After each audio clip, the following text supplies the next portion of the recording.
Jim Baird is not backing down from his support for President Donald Trump. Well, that comes after House lawmakers impeached President Trump yesterday, accusing him of inciting an insurrection at the Capitol last week.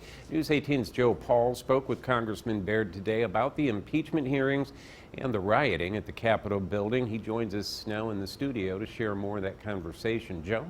Hey, Jeff and Sam. Well, Baird joined other Indiana Republican lawmakers in voting against impeachment. He represents Indiana's 4th district, which includes Tippecanoe and surrounding counties, and he says that the House of Representatives was, quote, wasting time during the impeachment hearings.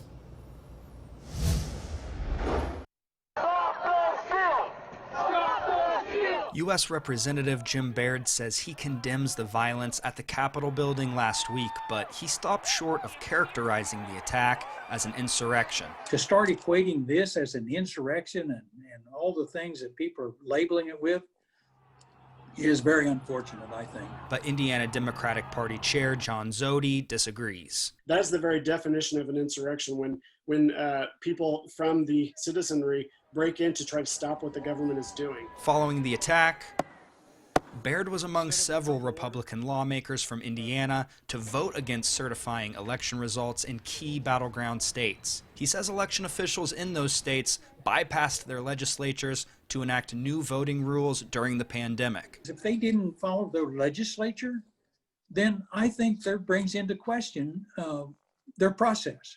So it was more about where we're going and what the next election is going to be like. But Zody says there's no evidence of voter fraud during the 2020 election. Over 60 times there have been court rulings saying that there was no irregularity that would overturn any result or that spoke to any larger irregularity about the election. Baird also joined Indiana's Republican lawmakers in voting against the impeachment of President Donald Trump. He says he'd rather see Congress focus on pandemic relief for businesses. It's time to move for those kind of things instead of wasting time on these kinds of issues. But Zody says impeachment sends a message that inciting violence is unacceptable. I don't believe there's a bigger fish to fry than the security and efficacy of our democracy.